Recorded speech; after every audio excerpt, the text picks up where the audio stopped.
So Boon Totems are making their way into Dead by Daylight, and while we didn't get a lot of information about them, there is a lot of room to speculate on what they're going to do and how they're going to affect the game. So in this video, we're going to be talking about that.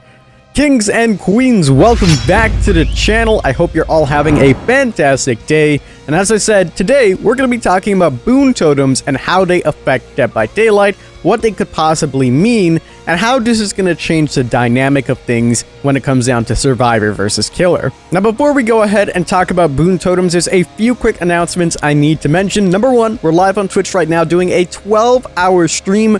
For most of it, we're going to be cosplaying as Leon and playing as him, and we're also going to be playing some Nemesis and having some fun with the brand new chapter. In addition, the art contest ends today, so last-minute submissions to win the top prize you can enter today on our Discord, and once today is over, all submissions are closed. I am now launching members for our YouTube. Here you can find exclusive content. We had a Patreon that typically did this, and we had a lot of folks over on Patreon, but I thought it would be a lot more manageable if it was over on YouTube. So everything is pretty much the same. You'll be getting exclusive uploads, as well as behind the scenes and community posts, as well as being able to play with me. You can learn more about it in the description below. Alrighty, now it's time to talk about Boon Totems coming into Dead by Daylight.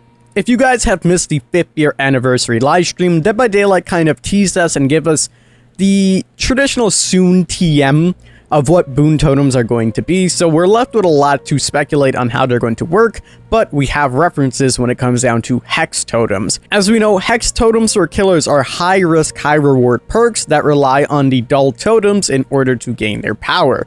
The most common ones that you might see are Hex Ruin, Haunted Grounds, whatever the case might be, and then there's some interesting ones along the way as well. When it comes down to Killer, though, you can pretty much make any totem at any point, because with Killer you have a lot more freedom. For me at least, when thinking about Survivor, it's a little bit more restricted considering you're pretty much doing the same things over and over.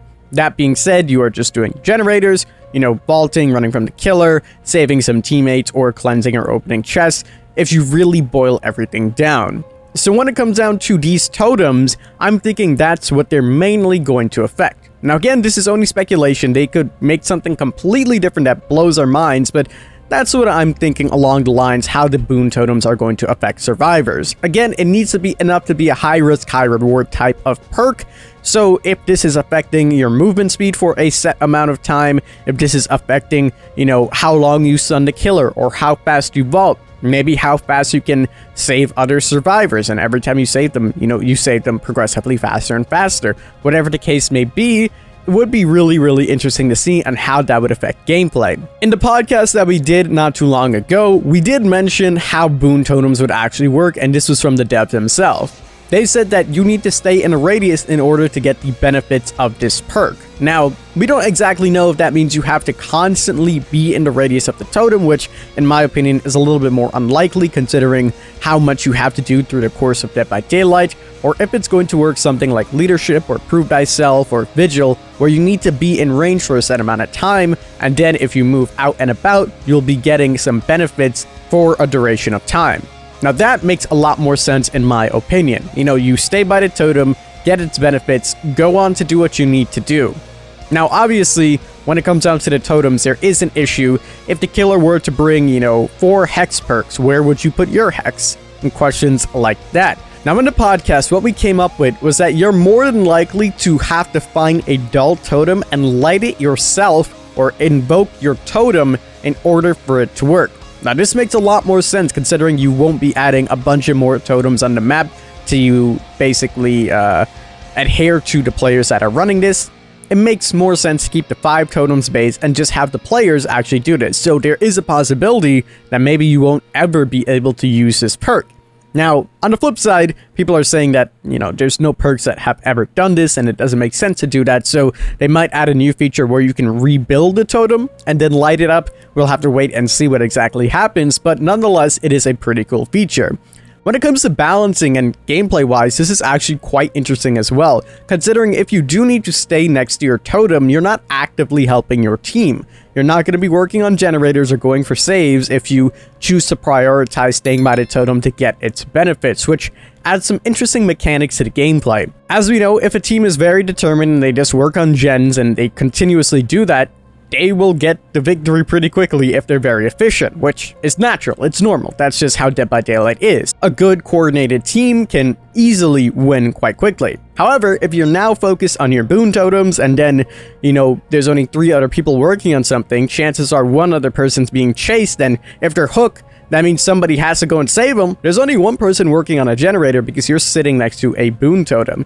This is similar to if you had someone in your game that was just hiding the whole time or cleansing totems for their inner strength. It could affect the gameplay in a very interesting way. And the only way that this is going to happen is if these Boon Totems really have some good benefits to them, which I'm hoping they do. Now on the counter side, obviously for killers, it's more than likely that they will be able to disable this Boon Totem. Now, I don't exactly know if it will just be like Hex Ruins where you could just break it and that's it for them, or if survivors would be able to reactivate it at a different totem. Again, it really depends on what they bring in for the Boon Totems, and if they might be strong enough to even want to go along that route. For example, if you were to bring in a Boon Totem that increases the survivor speed by 10%, that's not a totem you want to actively bring back and give the survivors the opportunity to, light it back again, because it would be very strong and even meta-inducing, and the killer will have to go around breaking 5 totems.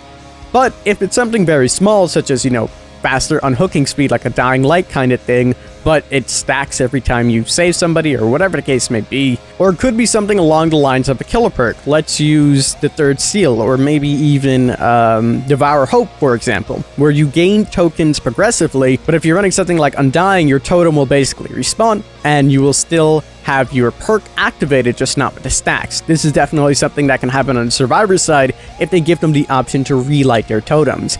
Again, we'll have to wait and see, but I just wanted to come on here and talk about Boon Totems a little bit, because I feel like it was really overlooked, and the feature is just so cool, and I can't wait to see what it actually means when it comes out. And I'm sure when it does come out in, 3-4 months, whenever the time is, we'll be talking about it a lot more. But I wanted to get the discussion started and hear your opinions on Boon Totems, what they're going to mean for the game, and how they're going to affect it.